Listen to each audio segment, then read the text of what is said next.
Guys अगर मैं आपसे एक क्वेश्चन करूं कि फाइनेंशियली फ्री होना किसे कहते हैं तो ऑब्वियसली 95% लोगों का यही जवाब होगा। एक बहुत बड़ा बंगला, अनलिमिटेड पैसा और एक लग्जरी गाड़ी। अगर ये सब किसी इंसान के पास है तो वो इंसान फाइनेंशियली फ्री है। लेकिन गाइज ये एक गलत जवाब है।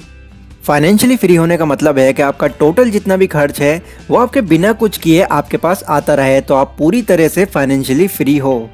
एग्जाम्पल के थ्रू अगर समझें तो मान लीजिए आपका और आपकी पूरी फैमिली का टोटल मंथली खर्च 50,000 रुपए है। तो अगर वो 50,000 रुपए बिना आपकी कोई भी मेहनत किए आपके पास आ रहे हैं तो आप भी फाइनेंशियली फ्री कहलाए जाओगे। मतलब ओवरऑल अगर आप पैसों के लिए काम नहीं कर रहे हो तो yes, you are financially free. अब 22 से 28 साल की जो एज होती है गाइज, इसी एज में हमारा आने वाला फ्यूचर डिसाइड होता है कि हम एक्चुअल में फाइनेंशियली फ्रीडम अचीव कर लेंगे या फिर पूरी जिंदगी फाइनेंशियली स्ट्रगल करते रहेंगे। अगर आप अपनी जॉब से 20,000 रुपए पर मंथ कमा रहे हैं पर एक्सपेंसेस आपके इतने हैं कि आप दूसरी सैलरी मिलने से पहले ही अपना सारा पैसा खर्च कर देते हैं तो आप कभी भी फाइनेंशियली फ्री बन ही नहीं पाओगे। फाइनेंशियली फ्री बनने के लिए कुछ मनी रूल्स हैं जो आपको ज़रूर फॉलो करने चाहिए अगर आप आने वाले 2-3 सालों में अपनी ड्रीम लाइफ जीना चाहते हो। एंड उन्हीं मनी रूल्स को आज मैं आपको इस वीडियो में बताने वाला हूँ। So let's begin. तो सबसे पहला रूल है guys, know the difference between active income and passive income. Guys ये तो आप जानते ही होंगे कि हमारी मेनली दो तरह की इनकम होती हैं, एक एक्टिव इनकम और एक पैसिव इनकम। जिसमें से एक्टिव इनकम का मतलब होता है कि जब तक आप काम कर रहे हो तब तक ही आपको पैसा मिल रहा है। अगर आप किसी वजह से उस काम को करना बंद कर देते हो तो इनकम भी आपकी वहीं बंद हो जाती है।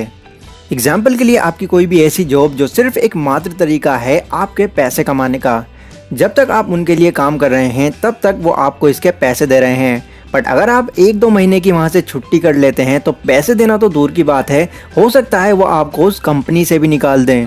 लेकिन अगर पैसिव इनकम की बात करें तो स्टार्टिंग में आपको थोड़ा बहुत हार्ड वर्क करना होता है, बट बाद में आप सोते हुए भी यहाँ से इनकम जनरेट कर सकते हैं। एग्जाम्पल के लिए आपका कोई भी एक बिजनेस, शुरुआत में आपको यहाँ पर मेहनत करनी होती है क्योंकि उस वक्त आपको अपने प्रोडक्ट या फिर सर्विस को लोगों तक पहुँचाना होता है। एंड एक बार आपका प्रोडक्ट या फिर सर्विस लोग पसंद करने लगते हैं तो वो खुद ही आपके प्लेटफॉर्म पर वापस आना शुरू कर देते हैं और फिर धीरे धीरे आपका बिजनेस अपने आप ही ग्रो होने लगता है।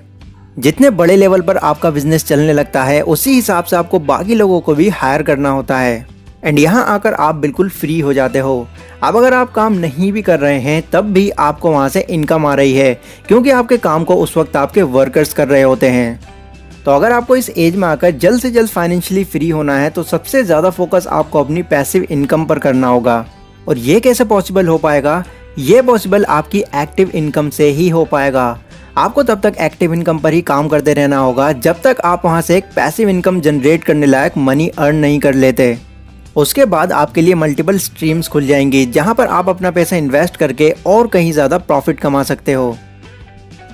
दूसरा मनी रूल है guys, know the difference between assets and liabilities.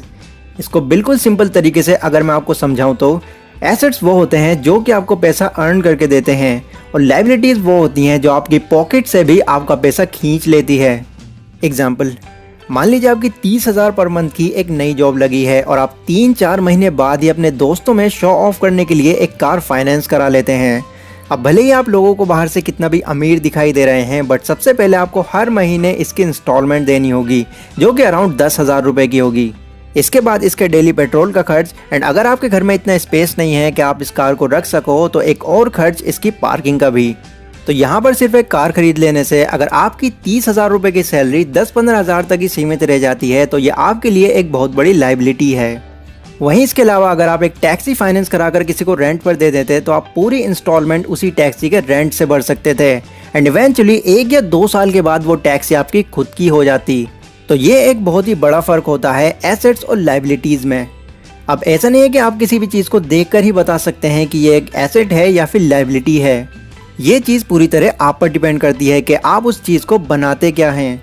अगर आप एक घर खरीदते हैं और उसको खरीद लेने के बाद आप उस पर ताला लगाकर छोड़ देते हैं तो ये घर आपके लिए एक लाइबिलिटी है क्योंकि लाखों रुपए आपने इस घर पर खर्च किए हुए हैं। वहीं दूसरी तरफ अगर आप इसको रेंट पर दे देते हैं तो हर महीने आपको यहाँ से इनकम आती रहेगी, तब ये आपके लिए एक एसेट बन जाएगा। तो फाइनेंशियली फ्री होने के लिए हमें जितना हो सके उतने एसेट्स क्रिएट करने होंगे। जितने ज़्यादा आपके पास एसेट्स होंगे उतना ही ज़्यादा आपको अलग अलग जगहों से इनकम आनी शुरू हो जाएगी और आप बहुत जल्द अपनी लाइफ में फाइनेंशियली फ्रीडम अचीव कर लेंगे। अगला मनी रूल है don't stuck in savings, start investing. Guys, पैसे सेव करना एक बहुत ही अच्छी चीज़ है। ये मैं भी करता हूँ और आपको भी ज़रूर करना चाहिए। बट अगर आप सिर्फ सेविंग्स करके ही अपने ड्रीम्स को पूरा करने की सोच रहे हैं तो यहाँ पर आप फाइनेंशियली फ्री कभी नहीं बन पाओगे। फॉर एग्जाम्पल, मान लीजिए आपको एक प्रॉपर्टी पसंद आ जाती है जिसके रेट्स आपको बताए जाते हैं 40 लाख रुपए। अब आप बहुत मेहनत करते हैं उन 40 लाख रुपए को सेव करने के लिए एंड 6 से 7 सालों के बाद आप उन पैसों को सेव भी कर लेते हैं। बट जब आप वापस से उस प्रॉपर्टी को खरीदने जाते हैं तो उस वक्त आपको उसके रेट्स बताए जाते हैं 70 लाख रुपए, क्योंकि 7 साल के अंदर उस जगह की वैल्यू और बढ़ चुकी होती है और इन्फ्लेशन की वजह से उसके रेट्स भी इंक्रीज हो जाते हैं। तो पैसा सिर्फ सेव करते रहने से आपको अपनी ड्रीम लाइफ कभी हासिल नहीं हो पाएगी। बजाय इसके आप सिर्फ थोड़े टाइम के लिए अपना पैसा सेव करें और एक सही टाइम आने पर एक एसेट क्रिएट करने के लिए उस पैसे को इन्वेस्ट कर दें, जिससे फ्यूचर में आपका वो पैसा आपको और पैसे बना कर देगा। अगला मनी रूल है know your needs and wants. Guys, हमको लाइफ में सरवाइव करने के लिए 3 चीज़ों की ज़रूरत होती है। रहने के लिए घर, पेट भरने के लिए खाना और बॉडी को ढकने के लिए कपड़ा। ये तीनों चीज़ें हमारी एक नीड हैं, यानी कि इसके बिना हम लाइफ नहीं जी सकते। लेकिन अगर वांट की बात की जाए तो गाइस, वांट हमारी नीड का एक लग्जरी वर्जन है, जैसे कि एक आलीशान घर, 5 स्टार होटल जैसा खाना और सभी तरह के ब्रांडेड कपड़े। अब हो सकता है आपको ये थोड़ा बहुत ट्रिकी लगा हो और आपको ज़्यादा कुछ समझ ना आया हो, बट इस एग्जाम्पल के बाद आपको ये कॉन्सेप्ट 100% समझ में आ जाएगा। हमारा काम नॉर्मल पैंट शर्ट से भी चल सकता है, बट हम ब्रांडेड कपड़े क्यों खरीदते हैं? क्योंकि हमें दूसरे लोगों को ये शो कराना होता है कि हमारी लाइफ उनकी लाइफ से कितनी ज़्यादा लग्जरी है और हम इस लाइफ में कितने ज़्यादा खुश हैं। गाइस, ऐसा करना बिल्कुल गलत नहीं है। हर किसी को अपनी पसंद की लाइफ जीने का पूरा हक है। बट अगर आपकी मंथली सैलरी सिर्फ 20,000 रुपये है और आप 50 से 60,000 रुपये का मोबाइल खरीद कर ला रहे हैं तो इससे आप कभी भी फाइनेंशियली फ्री नहीं बन पाओगे। आपने कई लोग अपनी लाइफ में ऐसे भी देखे होंगे जो अमीर तो होते हैं बट फिर भी वो अपनी सिर्फ एक नॉर्मल लाइफ जीते हैं और इसी वजह से उनको ज़्यादातर लोग कंजूस बुलाने लग जाते हैं। बट एक्चुअल में वो कंजूस नहीं होते। ये सिर्फ हमारी एक थिंकिंग होती है, क्योंकि हमको ऐसा लगता है कि इतने सारे पैसे होने के बाद इनके पास ये सब भी होना चाहिए। लेकिन उन लोगों को इन सब की ज़रूरत ही नहीं होती और ना ही वो इन सब चीज़ों को खरीदना चाहते हैं, जिससे उनका पैसा बचता है, जिस पैसों को वो इन्वेस्ट करके और कहीं ज़्यादा पैसा कमाते हैं। अब हो सकता है आपको ये बात थोड़ी सी ऑकवर्ड सी लगे, लेकिन अगर आपको एक्चुअल में फाइनेंशियली फ्री बनना है तो आपको भी कुछ टाइम के लिए कंजूस बनना पड़ेगा, जिससे आपका अननेसेसरी खर्च बचा रहेगा और उस बचे हुए पैसे को आप इन्वेस्ट करके अपने इनकम के मल्टीपल सोर्सेज बना सकते हैं। फाइनेंशियली फ्रीडम को अचीव करने के लिए आपको इन्वेस्टमेंट को अपनी एक हैबिट बनानी होगी, क्योंकि बिना अपना पैसा कहीं पर इन्वेस्ट करे कोई भी इंसान आज तक अमीर नहीं बन पाया। और इसमें हो सकता है आपको थोड़ा बहुत रिस्क भी लेना पड़े, बट ये एक मच बेटर ऑप्शन है आपके ज़िंदगी भर पैसों के लिए काम करते रहने से। लाइक और शेयर कीजिए अगर ये वीडियो आपको ज़रा भी यूज़फुल लगी हो तो, एंड मुझसे और ज़्यादा कनेक्टेड रहने के लिए आप मुझे इंस्टाग्राम पर भी फॉलो कर सकते हैं।